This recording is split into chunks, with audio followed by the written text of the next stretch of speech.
By the end of the night, everyone in that ballroom would remember the dress, not because it was expensive, but because it was the last thing they laughed at before learning who Claire Whitman really was. It was a simple navy dress, the kind a woman might wear to a Sunday brunch, a school fundraiser, or a quiet dinner where no one felt the need to announce the price of their shoes. No sequins, no diamonds, no designer label flashing beneath the lights like a tiny financial confession. Just clean fabric, modest sleeves, and a narrow belt at her waist. In a room drowning in silk, champagne satin, and women carrying handbags worth more than some people's monthly mortgage, Claire looked almost invisible, which was exactly why Vanessa Hart noticed her first. The annual Harbor Children's Gala was being held inside the Alden House Hotel, a limestone landmark in downtown Boston where the chandeliers looked old enough to have heard every lie rich people told for charity. Waiters moved between tables with silver trays. A string quartet played near the grand staircase. Outside, black cars slid up to the entrance one after another, their doors opening for donors, executives, trustees, and the kind of people who smiled warmly while calculating everyone's clutch, then back again with the slow pleasure of someone finding an easy target. I didn't know thrift stores had red carpet collections now, Vanessa said, not loudly enough to be called cruel, only loudly enough to be heard. A few people nearby laughed into their glasses, because apparently human civilization had advanced all the way to mocking fabric at a children's fundraiser. Ethan turned then. His expression changed only slightly, but Claire saw it. The brief surprise, the assessment, the conclusion. He thought she had come diminished. He thought the years after their divorce had folded her into something smaller, quieter, easier to pity. Claire, he said, smooth as polished stone. I didn't expect to see you here. I was invited, she replied. Her voice was calm, almost gentle. Vanessa smiled wider. That's generous of them. Ethan gave a soft chuckle, the kind meant to sound harmless while doing its work. Claire was never interested in keeping up appearances.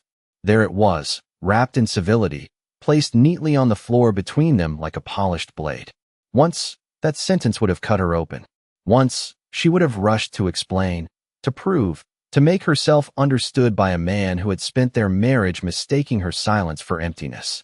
But Claire only looked at him, then at Vanessa, and gave the smallest smile. No, she said. I learned appearances are usually the cheapest thing in the room. For a second, Ethan's smile thinned. Vanessa blinked, annoyed that the insult had not landed properly. Claire moved past them before either could answer, her dress brushing softly against her knees, her heels making almost no sound on the marble. Behind her, the laughter faded, but not completely. People still watched. People still judged. They saw a woman in a simple dress walking through a room built for display, and they decided she did not belong there. What none of them saw was the hotel manager standing straighter as she passed. They did not notice the senior event coordinator whispering urgently into her headset. And they certainly did not see Thomas Greer, chairman of the Harbor Children's Foundation, look down from the balcony with visible relief, as if the most important person in the building had finally arrived. Claire had not always known how to let a room misunderstand her. There had been a time when Ethan Caldwell's opinion could alter the weather inside her chest, when one raised eyebrow from him could turn a good day into a quiet apology. 15 years earlier, before the Alden House Hotel, before the gala lights, before Vanessa Hart learned to use wealth like perfume, Claire had been a 27-year-old woman in a rented apartment in Cambridge with secondhand books stacked against the wall and a kitchen table covered in financial reports she read for fun. Ethan had found that charming at first. He called her brilliant when they were dating, unusual when they were engaged, and difficult once they were married. The difference, Claire would later understand, was not that she had changed. It was that he had stopped admiring the parts of her he could not use. Ethan came from a family that treated reputation like a family business and money like a language only men were expected to speak fluently. His father had built a regional real estate firm by buying old buildings before neighborhoods became fashionable, then selling the story of transformation at 3 times the price. Ethan inherited the confidence, but not the patience. He wanted towers, headlines, private clubs, glossy magazine profiles, and rooms where people turned when he entered. Claire wanted stability, quiet ownership, good work done without applause. This offended him in ways he never admitted. At first, she tried to become the kind of wife his world expected. She wore the dresses he chose, learned which trustees preferred bourbon over wine, remembered the names of donors who forgot hers before dessert. She stood beside him at fundraisers and smiled until her cheeks ached, listening as he introduced her with a hand at the small of her back and a sentence that always sounded affectionate until she heard it too many times. "Claire keeps me grounded," he would say, as if she were not a person but a decorative sandbag tied to a hot air balloon. The real trouble began when she asked questions. Quiet questions. Practical questions. Why was he over-leveraging the Brookline property before permits cleared? Why was he moving money through a shell company his partners had not reviewed? Why was he ignoring the warehouse district near Seaport when the transit expansion would make those blocks valuable within 5 years? Ethan would smile at first, then sigh, then finally close the folder in front of her as if shutting a door. "This is not your area, Claire," he told her one night in their Beacon Hill townhouse, while rain tapped against the tall windows and the dinner she had cooked went cold between them. "You are smart, but you do not understand risk at this level." She remembered looking at him across the candlelit table and realizing, with a clarity that almost frightened her, that he did not want a partner. He wanted an audience that would never interrupt the performance. Still, she stayed. Human beings do that sometimes, as if loyalty is a shovel and marriage is a hole they can dig themselves out of. She stayed through the missed anniversaries, the corrected outfits, the way Ethan laughed too quickly when his friends made jokes about her old Honda, or her habit of clipping coupons despite the 7-figure house. She stayed until Vanessa arrived at one of Ethan's investor dinners wearing a white silk blouse, a flawless smile, and the bright, eager cruelty of someone who had already decided another woman's life was available for the taking. Vanessa was not the cause of the marriage ending. She was simply the spotlight that revealed the cracks, where partnership records, old land deeds, and shares in a nearly forgotten property company founded by her grandfather under the name Whitman Holdings. Ethan had never asked about it because it did not shine. That was his first mistake. For 3 months after the divorce, Claire lived as if sound itself had become too expensive.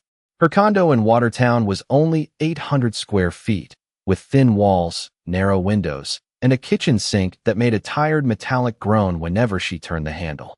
It was not the life people imagined for the former Mrs. Ethan Caldwell, and that was exactly why the gossip traveled so fast. Old friends stopped calling with the polite efficiency of people protecting their guest lists. Women who had once kissed both of her cheeks at charity lunches now looked past her in grocery aisles, as if divorce were contagious. Ethan's version of the story was cleaner, easier to digest over wine. Claire had never adjusted to his world. Claire wanted a smaller life. Claire was happier without the pressure. It was amazing, really, how quickly a man could take everything from a woman and then congratulate himself for simplifying her existence. But inside that small condo, beneath a lamp with a crooked shade and a stack of unpaid moving bills, Claire opened her mother's old leather briefcase and began reading. At first, the documents looked like relics from another century. Yellowing partnership agreements, property maps, tax records, handwritten notes from her grandfather, and faded certificates bearing the name Whitman Holdings. Her mother had mentioned the company only once, years earlier, with a sadness Claire had not understood at the time. "Your grandfather was patient with land," she had said. "Too patient for people who needed quick money." Now Claire understood. Whitman Holdings was not glamorous. It did not own glass towers or beachfront resorts. It owned forgotten corners, old commercial lots, parking structures, storage buildings, and strips of land near rail lines nobody had cared about when the papers were signed. Ethan would have laughed at it. That alone made Claire look closer. She spent the first weeks at the public library, reading zoning records until her eyes burned.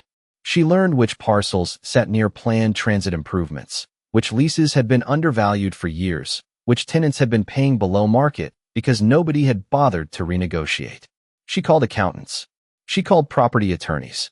She called retired city planners who were delighted, as retired experts often are, to explain things at heroic length to anyone willing to listen. Claire listened. That was her advantage. Ethan heard only what confirmed his ambition. Claire heard what people almost said, what they softened, what they skipped. She sold nothing. Instead, she used the small divorce settlement Ethan's lawyers had considered generous enough to be insulting as operating capital. She refinanced 2 neglected properties, repaired 3 more, and negotiated long-term leases with medical clinics, childcare centers, and small businesses that needed stable rent more than marble lobbies. The money did not arrive all at once. It came slowly, like water filling a well in the dark. One property became 5. 5 became 12. A parking lot near Seaport became valuable after a development announcement. A warehouse outside Somerville attracted a biotech supplier. A forgotten retail strip near a commuter line became the future site of a pediatric therapy center. By the second year, Claire had hired a bookkeeper. By the third, she had a small office above a bakery in Brookline and a lawyer named Margaret Ellis who was sharp enough to make silence feel like a legal strategy. By the fourth, Whitman Holdings no longer looked like family clutter. It looked like control. Claire did not buy jewelry to announce it. She did not lease a car to perform survival. She still drove herself, still wore simple dresses, still bought coffee from the same corner shop where the owner knew she tipped too much and asked too little. Wealth, she discovered, was not the ability to make people stare. It was the ability to choose when not to be seen. And when Thomas Greer approached her about the Harbor Children's Foundation, explaining that their new pediatric wing was short nearly $7 million, Claire did not think of Ethan, Vanessa, or anyone who had laughed at her smaller life. She thought of her mother, of patience, of land, of quiet things that grew powerful because nobody was watching. Then she signed the commitment under one condition. Her name would stay anonymous until the night it mattered. The night Claire signed the donation commitment, Thomas Greer had looked at her across the conference table as if she had handed him oxygen. He was a tall man in his late 60s with silver hair, careful manners, and the tired eyes of someone who had spent too many years asking wealthy people to care about children they would never meet. The Harbor Children's Foundation had been his life's work, but life's work, Claire had learned, did not pay contractors. Their new pediatric wing had been planned for 2 years, a specialized treatment center for children with chronic respiratory conditions, complete with family rooms, therapy spaces, and a rooftop garden where patients could sit outside without leaving the hospital grounds. It was the kind of project people praised in speeches and underfunded in private. The foundation had raised nearly $12 million, but rising construction costs, delayed pledges, and one major donor's quiet withdrawal had left a gap large enough to stop everything. $6.8 million. Thomas said the number like a confession. Claire remembered the silence that followed. Outside the conference room windows, Boston traffic crawled along under a gray February sky. Everyone moving somewhere. Everyone certain their own urgency was the center of the map. Margaret Ellis sat beside Claire with a legal pad in front of her, expression unreadable, pen still.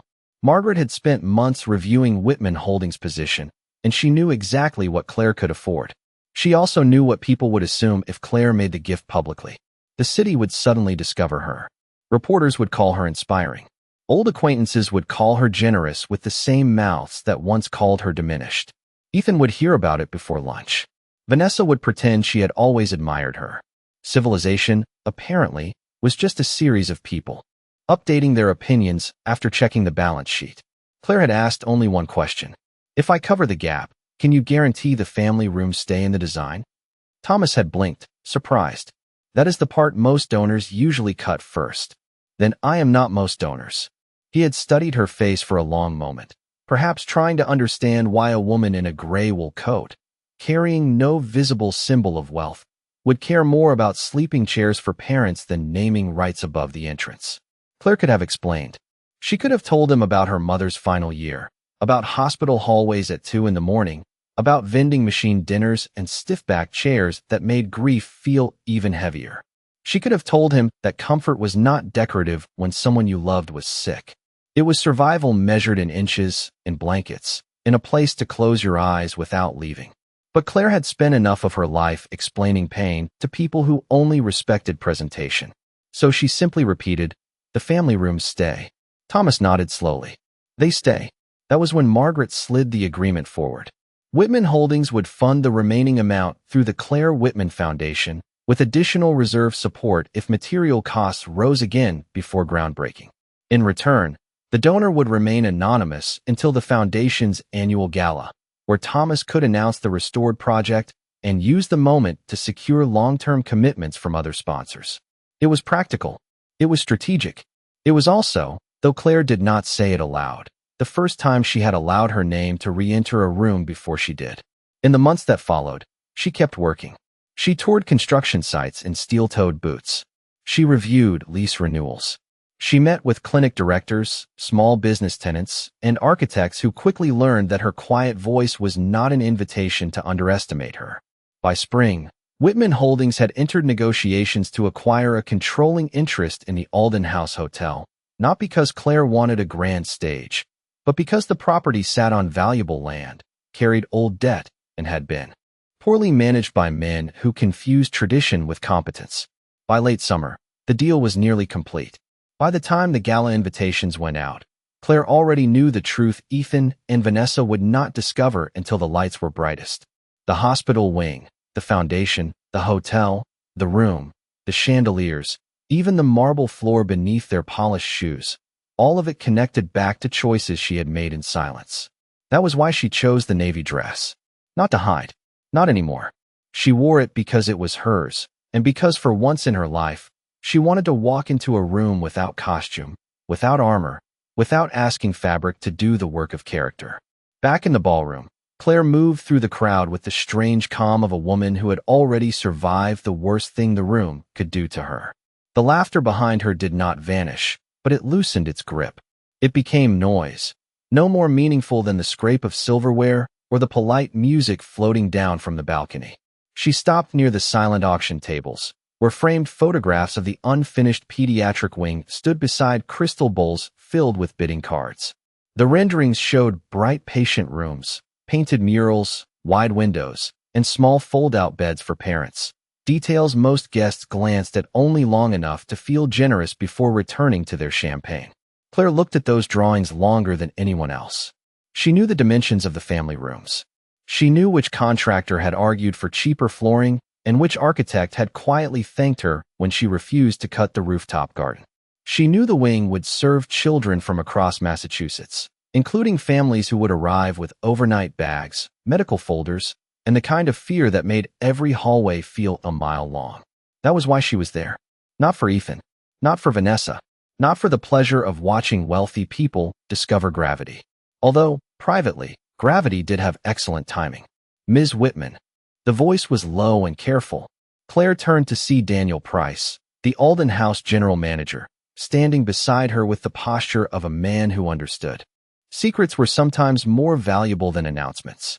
He was in his early 50s, neat gray hair, black tuxedo, expression professionally calm except for the tension around his eyes. Your private dining room is prepared whenever you would like to step away. We also have the revised closing documents secured in my office, per Ms. Ellis's request. Claire gave him a small look, not unkind, but enough. Daniel stopped immediately. Across the room, Ethan had seen the exchange. His glass paused halfway to his mouth. Claire could almost feel the old machinery of his mind beginning to turn. Who was speaking to her?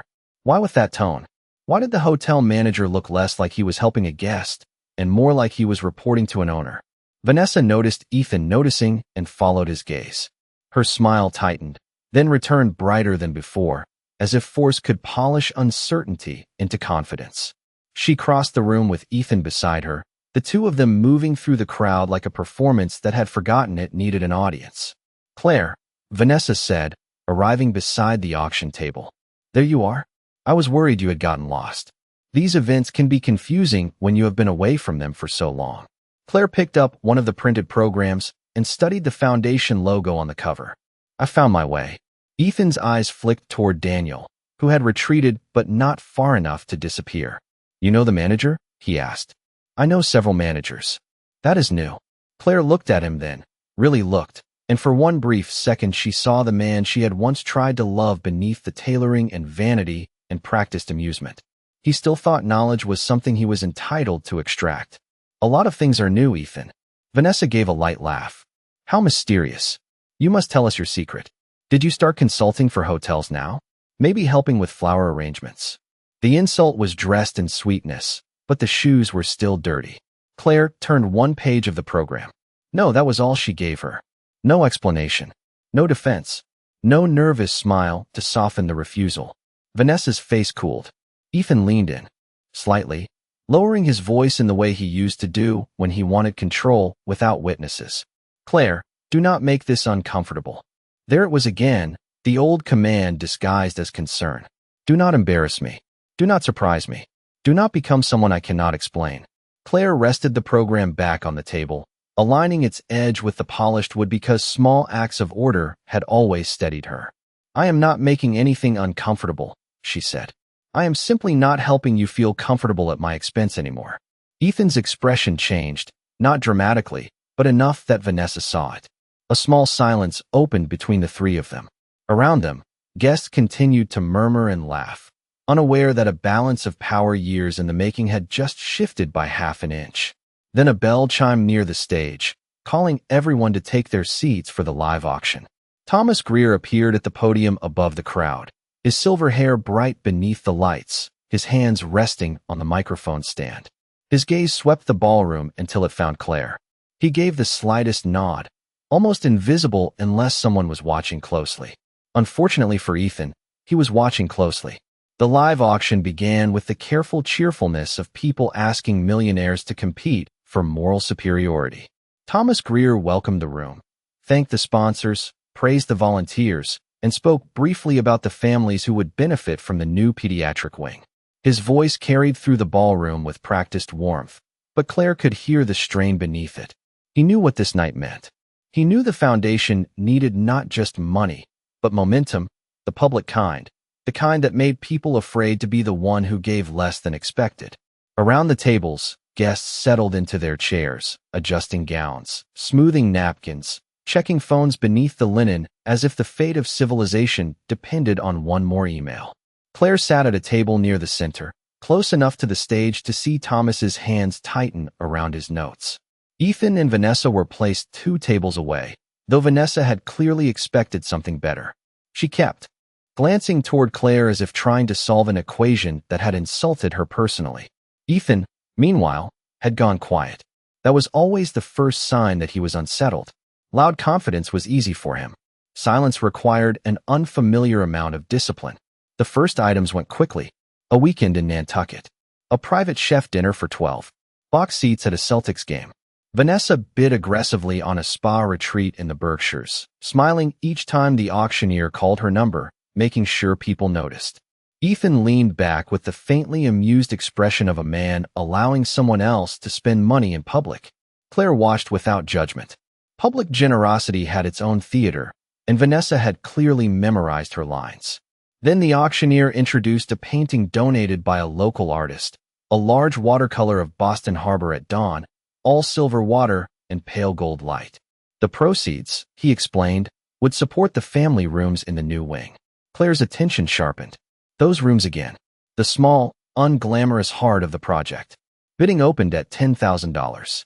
A woman near the front raised her paddle. 15, 20, 25.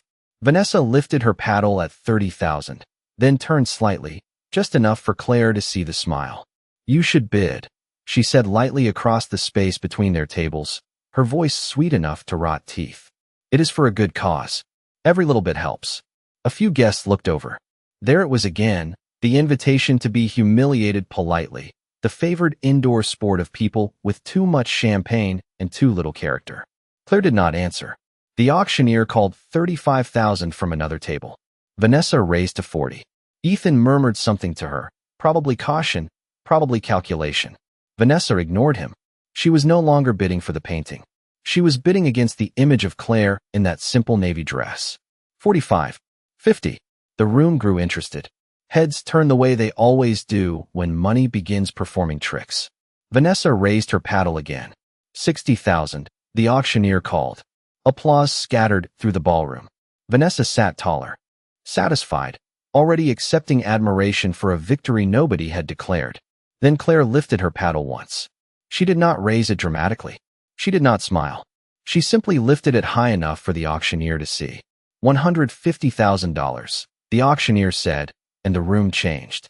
Not loudly, not all at once. It was subtler than that, a collective inhale hidden beneath silk and candlelight. Vanessa's face held its smile for half a second too long, the way a screen freezes before going dark.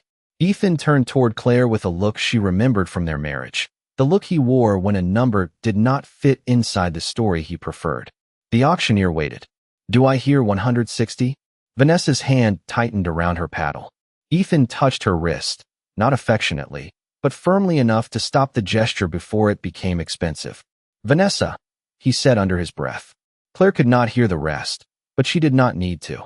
She knew that tone. It was the sound of control returning to collect its leash. The auctioneer scanned the room. No one moved.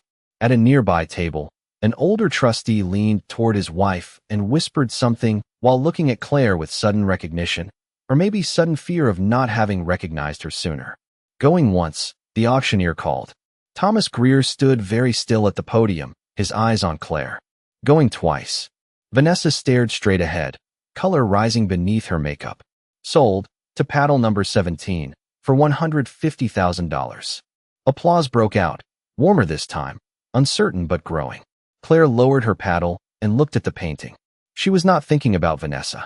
She was thinking about a mother sleeping in a fold-out chair beside a hospital bed, waking to dawn over Boston Harbor after one more long night.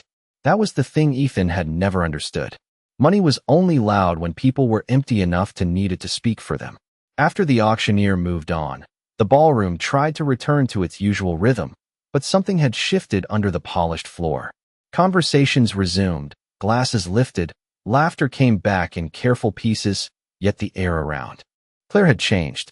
People who had dismissed her dress now glanced at her the way travelers glance at an unmarked door in an airport lounge, wondering what kind of access they had failed to recognize. Claire felt it without turning her head. Curiosity had weight. So did embarrassment.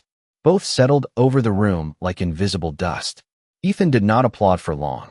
His hands came together twice, then stopped. He watched Claire with narrowed eyes, no longer amused, no longer pitying, but calculating. She knew that look too well. It was the look he once gave tax filings, zoning maps, competitor bids, and anyone he believed might be useful or dangerous. For years, Claire had wanted him to look at her with interest. Now that he finally did, it felt less like affection and more like an audit. Vanessa, on the other hand, had gone bright and brittle. She leaned toward the woman beside her and whispered something Claire could not hear, then laughed a little too sharply. Public defeat was new to Vanessa. She wore it poorly, like a borrowed coat in the wrong size. Ethan stood as the next item was introduced, murmured something about checking on a call, and walked toward the side corridor near the hotel offices. Claire did not follow him. She did not need to. The truth had a way of arranging meetings on its own. Will have controlling interest. Ethan felt the hallway narrow around him. Whitman Holdings. The name landed in his mind with a dull, delayed recognition. He had seen it before, years ago, printed on old documents Claire had brought from her mother's estate. He remembered laughing, not cruelly. He would have told himself, just dismissively. Some dusty family company. A few old parcels. Nothing serious. Nothing worth his time. Now the hotel manager and Claire's attorney were discussing it, as if it were about to own the building beneath his feet. Margaret turned first and saw him. Her expression did not change. That was one of her gifts. She could make a man feel foolish without spending energy on facial movement. "Mr. Caldwell," she said. "Are you lost?" Ethan straightened, recovering his old charm with the speed of a man pulling a curtain over a broken window. "Just looking for the restroom." Daniel looked at the restroom sign, visible 10 feet behind him. Humans do love lying in front of signage. Margaret's gaze drifted to the sign, then back to Ethan. "Then you are very close." Ethan gave a short laugh. "I heard Claire's name. I did not realize she was involved with hotel investments now." "There are many things you do not realize," Margaret said, pleasant as warm tea and just as capable of burning. Before Ethan could answer, Thomas Greer appeared from the opposite end of the corridor, holding his speech cards. "Margaret, Daniel, we are ready in 5 minutes." Then he saw Ethan. For the first time that night, Thomas's polished public warmth cooled. Not rudely, just enough to make the temperature unmistakable. "Mr. Caldwell." Ethan forced a smile. "Thomas. Quite an evening." Claire seems to have surprised everyone. Thomas looked toward the ballroom, where Claire sat beneath the chandelier in her simple navy dress, listening as another item was sold. "No," he said quietly, to step away. Claire did not see Ethan return from the corridor, but she felt the room adjust around him. He came back slower than he had left, with his jacket still perfect and his face arranged into the careful neutrality men wear when panic has been told to sit upright. Vanessa noticed immediately. She leaned toward him, whispering something behind her program, but Ethan only shook his head once and kept his eyes on Claire. That, more than the auction, unsettled Vanessa. She was used to being watched. She was not used to watching someone else become unavoidable. The auction continued, but the evening had already begun moving toward a different event, one not printed on the program. Claire sat quietly while a Cape Cod vacation sold for $75,000, while a retired Red Sox player signed a baseball for a donor's grandson, while a venture capitalist made a speech about community that lasted 6 minutes longer than mercy required. Human generosity, Claire thought, had an impressive ability to include branding opportunities. She smiled politely, clapped when appropriate, and said almost nothing. Her silence made people work harder. A woman from the museum board came over during a pause and touched Claire lightly on the shoulder. "Claire Whitman, is it? I do not believe we have been properly introduced." She spoke with the warm urgency of someone who had recently discovered she should have known your name already. Lightly under the table. "Do not," he said. "Do not what?" Vanessa whispered, smiling for the room. "Ask questions." "Not here." "Why not here?" Her eyes flashed, but her voice stayed sweet. "Because she bought a painting?" Ethan glanced toward the corridor, then toward Thomas Greer, who was now speaking with Margaret Ellis near the stage. "Because you do not know what you are talking about." The words reached Claire only because the room dipped briefly between applause and music, but Vanessa heard them as if he had spoken through a microphone. Her smile vanished for one clean second before she rebuilt it. "That is funny," she said softly. "You seemed very sure when you told everyone she walked away with nothing." Ethan's jaw tightened. Claire turned her gaze toward the stage, giving them the privacy of not watching, which somehow made their discomfort more public. Thomas returned to the podium then, tapping the microphone once. The sound rang through the ballroom, small but decisive. "Ladies and gentlemen, before our final auction item, I would like to take a moment to speak about why we are truly here tonight." The lights softened across the tables. Waiters stepped back against the walls. Conversations faded with the obedient hush of people sensing importance, or at least hoping importance might include their names. Behind Thomas, the large screen shifted from auction listings to images of the unfinished pediatric wing, steel framing, open rooms, workers in hard hats, a painted rendering of the rooftop garden. Claire felt her hands still in her lap. She had known this moment was coming. Knowing did not make it smaller. Thomas spoke of children who traveled hours for treatment, of parents sleeping upright in waiting rooms, of doctors doing extraordinary work inside buildings that had asked them to make do for too long. His voice did not beg. That was his gift. He made needs sound like responsibility. Then he paused and looked down at his notes, though Claire knew he no longer needed them. "Several months ago, this project was in danger of being delayed indefinitely," he said. "We were facing a funding gap of $6.8 million. A murmur moved through the room. Claire kept her eyes on the screen. Ethan kept his eyes on Claire. Vanessa looked from one to the other, her certainty thinning by the second. Thomas continued. Then one donor came forward. Quietly. "No press release. Schedule next fall," he said. "Because of her, parents will have a place to rest beside their children. Because of her, treatment rooms will not be cut from the plan. Because of her, hope will not be delayed by paperwork." The applause grew louder. Toward Ethan's table. Not directly at him, not enough to make it personal, but close enough for him to feel the edge of it. Margaret did not wave. She did not need to. Even across a crowded ballroom, that woman could communicate legal consequences with posture alone. Claire looked back at Daniel. "Tonight," she said. Briefly, after the final item. Daniel nodded. "Understood." 2 tables away, Ethan had heard enough. The color had not left his face, exactly, but something beneath it had drained. He leaned back in his chair, eyes fixed on Claire with a bewildered intensity that would once have thrilled her and now only made her tired. Vanessa noticed Daniel speaking to Claire and then noticed Ethan noticing, a chain reaction of insecurity in evening wear. "What hotel matter?" she whispered. Ethan did not answer. "Ethan, not now." Vanessa's mouth tightened. "You keep saying that tonight." The final auction item was announced, but few people paid attention. A luxury ski weekend in Aspen had the misfortune of following a moral revelation, which was unfair to the mountains but useful to the narrative. Bids came in, polite and distracted.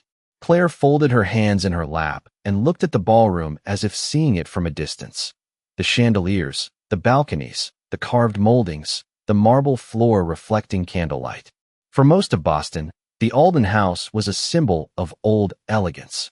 For Claire, it was a spreadsheet with plumbing problems, deferred maintenance, union contracts, and a lobby ceiling that needed restoration before winter. Romance was nice. Due diligence was better.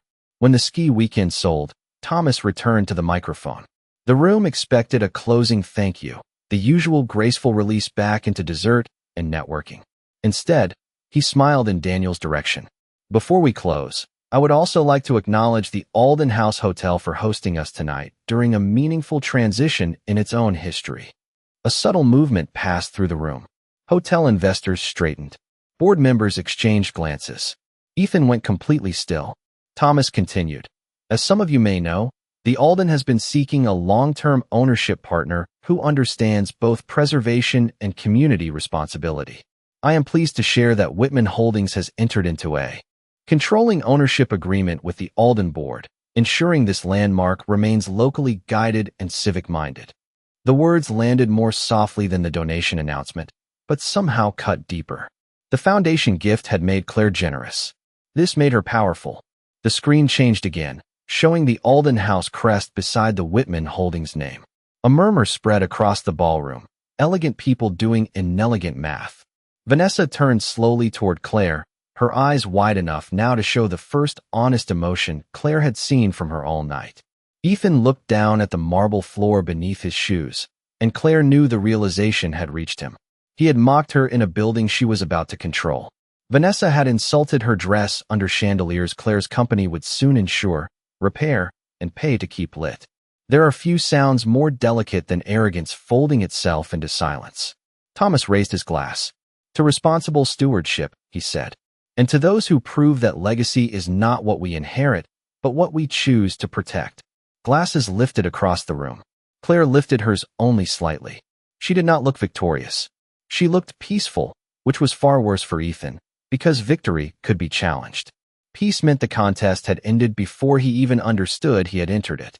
The toast ended, and the ballroom released itself into motion with the awkward relief of people who had just witnessed a social ranking system malfunction in real time. Guests stood, crossed the room, formed new circles, abandoned old ones, and performed the ancient human ritual of pretending they had always known where the power was. Claire found herself surrounded by trustees, doctors, developers, and donors who suddenly had thoughtful things to say about pediatric care, historic preservation, and the importance of women in leadership. It was charming in the way a weather vane is charming when it finally notices the wind. She answered politely, accepted congratulations, and kept one hand around her water glass, not because she needed something to hold, but because it gave her fingers a task, while everyone else tried to rewrite the evening.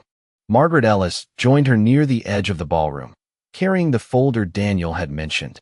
"You handled that well," Margaret said. "Which part?" Claire asked. The applause, the announcement, or the room discovering basic manners after 9 o'clock. Margaret's mouth curved slightly. All of it. Claire looked across the room. Ethan was speaking to Vanessa now, or trying to. Vanessa stood with her arms folded, her gold gown catching every chandelier in the room and somehow looking colder for it. She was angry, but underneath the anger was something smaller and more frightened. Claire almost felt sorry for her. Almost. Then she remembered the thrift store comment and decided compassion could take a short walk around the block before returning. Vanessa finally turned away from Ethan and crossed toward Claire with the brisk, bright smile of a woman attempting to recover status through conversation. Ethan followed a few steps behind her, unwilling to be left outside whatever happened next. "Claire," Vanessa said, stopping close enough that several nearby guests noticed and pretended not to. "I owe you an apology." The words were correct. The tone had not been informed. Claire waited. Vanessa glanced at Margaret, then at the people nearby. "Earlier, I made a careless joke about your dress. I had no idea." Claire set her glass on a small cocktail table. "That was the problem, Vanessa. You had no idea, but you spoke anyway." A faint flush touched Vanessa's cheeks.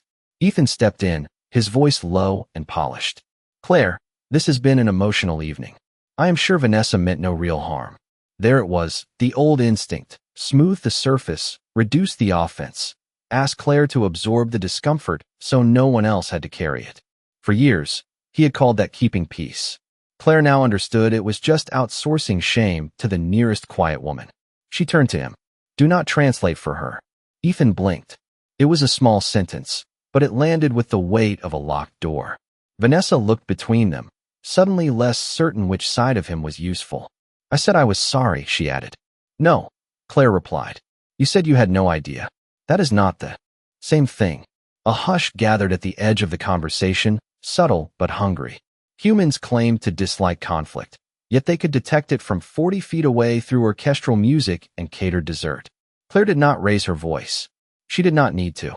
You thought I was poor, so you thought I was safe to mock. You thought I had no influence, so you thought kindness was optional. That is not carelessness. That is character revealing itself when it believes there will be no consequences. Vanessa's lips parted, but no answer came. Ethan looked uncomfortable now, truly uncomfortable, not because Vanessa had been cruel, but because Claire had named the cruelty in a room that could hear it. Claire, he said quietly, we do not need to do this here. She looked at him for a long moment. You are right. We did not need to do any of this here. She did not need to mock me here. You did not need to smile at it here. And I do not need to protect either of you here. Margaret, beside her, remained still, but Claire could feel the approval radiating from her like heat from a courthouse radiator. Ethan's expression shifted again, this time into something almost pleading. I did not know about Whitman Holdings. No, Claire said. You did not care about Whitman Holdings. There is a difference. The truth sat between them, plain and undecorated. Ethan had dismissed what did not glitter, including her. He had mistaken quiet for ignorance, restraint for weakness, simplicity for failure. Now he was standing in a hotel she controlled, at a fundraiser she had saved, beside a woman whose apology had arrived only after the balance of power changed. Claire picked up her clutch from the table. Enjoy the rest of the evening, she said. The Alden House staff has worked hard to make it beautiful. Then she walked away before either of them could answer. Not because she was running, not because she was shaken, but because closure, contrary to popular belief, did not require standing around while people tried to make their regret more comfortable. Claire stepped out of the ballroom through the side doors that led to the terrace, leaving behind the bright machinery of applause, conversation, and people trying to attach themselves to a future they had not helped build. The October air was cool enough to make her breathe more deeply.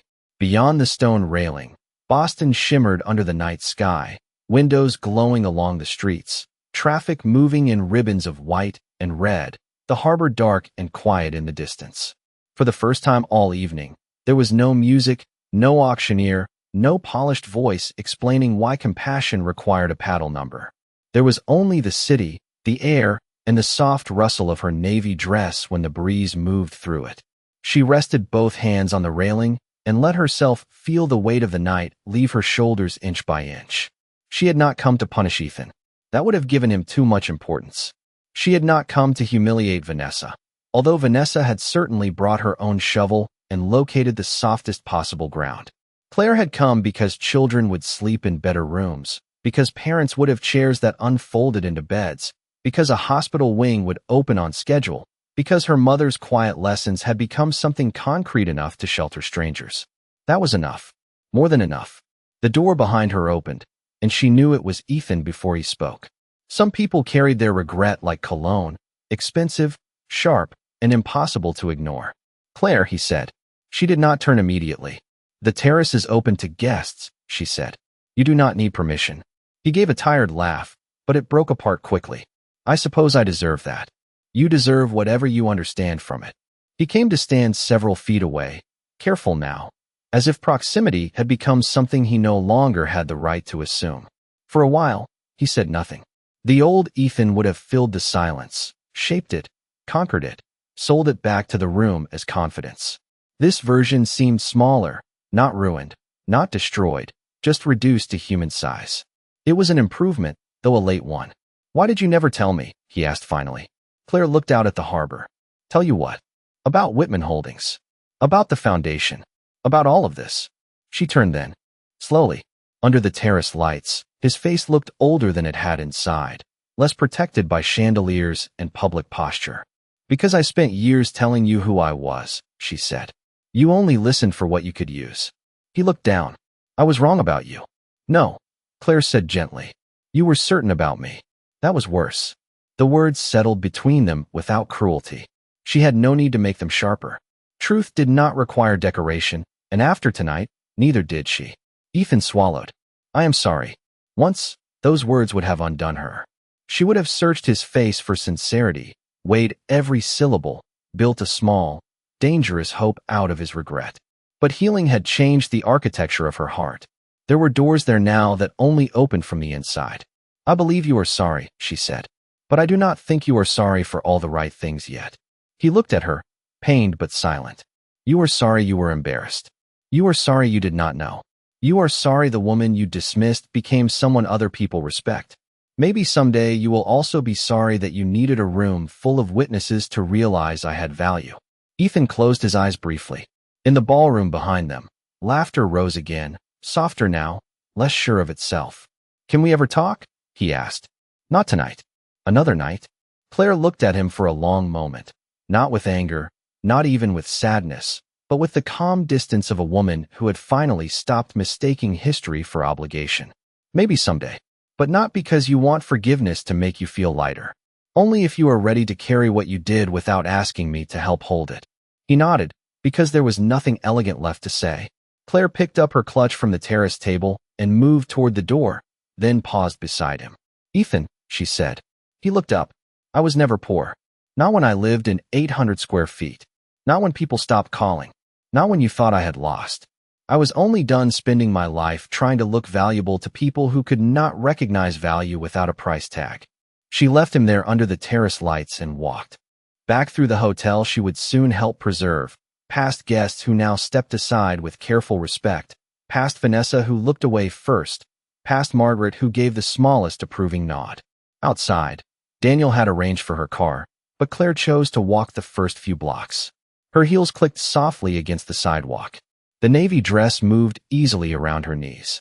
She passed a cafe closing for the night, a young couple sharing fries from a paper basket, a mother guiding a sleepy child toward a parked car. Ordinary things. Real things. Hers to notice because she no longer lived inside someone else's performance. Behind her, the Alden house glowed against the Boston night, full of people who had learned a lesson expensive enough to remember. Claire did not look back. She had spent too many years being reflected in other people's eyes. Now she had work to do, rooms to build, land to protect, and a life that did not need applause to be true. The simple dress had survived the evening unchanged. So had she. Only the world around her had finally caught up. The next morning, Boston woke beneath a thin silver rain, the kind that made sidewalks shine and old brick buildings look as if they were remembering every secret they had ever held. Claire sat at the small kitchen table in her Brookline office above the bakery, wearing a soft gray sweater, her hair pinned loosely back, the navy dress already hanging in the garment bag behind her door. It looked ordinary again in daylight, just fabric on a hanger, which pleased her more than it should have. Last night had turned it into a symbol, because people loved symbols almost as much as they loved misunderstanding them. Margaret Ellis arrived at 8:30 with coffee, the final Alden House documents, and the expression of a woman who had already read 3 newspaper mentions before breakfast and found all of them mildly irritating. "You made the society pages," Margaret said, placing a cup in front of Claire. "Apparently you are mysterious, elegant, and unexpectedly influential." Claire took the coffee.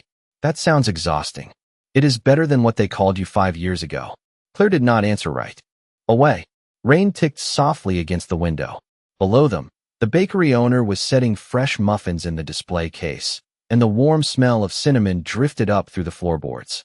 5 years ago, after the divorce, the city had called her plenty of things without ever calling her directly. Former wife, quiet spouse, private woman, poor fit for Ethan Caldwell's world. People had a talent for turning absence into evidence. If a woman did not defend herself, they assumed there was nothing to defend. If she walked away with dignity, they called it defeat because defeat was easier to understand than self-respect. Margaret opened the folder and slid several pages across the table. Final wire clears Monday. Daniel confirmed the transition team is ready. Also, Thomas sent this. She placed a cream envelope beside the contract. Claire recognized Thomas Greer's handwriting, precise and old-fashioned. Inside was a short note thanking her again, not for the money, but for the family rooms. That was the part that made her look away. Wealth could buy buildings. It could not always buy the grace to remember why buildings mattered. She folded the note carefully and placed it beside her coffee. By 10 o'clock, the calls began. A hospital board member, a city preservation group, a woman from the museum who wanted lunch and claimed she had always sensed depth in Claire, which was a heroic revision of history considering she had needed a giant screen and a $6.8 million announcement to sense anything at all. Claire answered what required answering and let the rest go to voicemail. Then Ethan called. His name appeared on her phone like a ghost that had learned to use modern technology. She watched it ring until it stopped. A minute later, a message appeared. I meant what I said. I am sorry. Claire read it once, then set the phone face down. Forgiveness, she had learned, was not a vending machine where regret went in and absolution dropped out. Maybe one day she would answer. Maybe one day she would listen. But not before silence had done its work on him the way it had once done its work on her. At noon, she walked to the construction site of the future. Pediatric wing with Thomas and 2 project managers. The rain had cleared, leaving the air bright and washed clean. Steel beams rose against the sky, rough and unfinished, but Claire could already see the rooms that would exist there. A child sleeping easier, a father making coffee at 3 in the morning, a mother closing her eyes in a chair that unfolded flat because someone had insisted comfort was not optional. Thomas stood beside her, hands in his coat pockets. Last night changed how people see you, he said. Claire looked at the open framework, at the workers moving carefully across the site, at the wet concrete reflecting the clouds. No, she said after a moment. Last night changed what they were willing to admit. Thomas smiled faintly. That is a sharper distinction. It is the only one that matters. In the afternoon, she returned to the Alden house for a brief meeting with Daniel. The lobby looked different without gala flowers and evening gowns. Just marble, brass, raincoats, luggage wheels, a bellhop helping an elderly couple toward the elevators. Real life had reclaimed the room, as it always did after spectacle got tired and went home. Daniel handed her a preliminary maintenance report, apologizing for the length. Claire laughed softly. Never apologize for facts. They are usually less dramatic than people. As she crossed the lobby to leave, she passed the spot where Vanessa had mocked her dress. Nothing marked it. No plaque, no stain, no evidence of the tiny cruelty that had briefly entertained a few bored guests. That was how most insults lived, Claire thought, not as grand injuries, but as small permissions people gave themselves when they believed another person could not answer. She stepped outside into the clean afternoon light. Her car waited at the curb, but again she chose to walk. Not far, just a few blocks through downtown Boston, past office workers balancing coffee cups, students rushing with backpacks, delivery trucks humming at the curb. Nobody knew who she was. Nobody cared what her clothes cost. Nobody turned her into a lesson. For once, anonymity did not feel like being erased. It felt like freedom. Claire smiled to herself and kept walking, carrying nothing visible that proved her worth, which was exactly how she preferred it.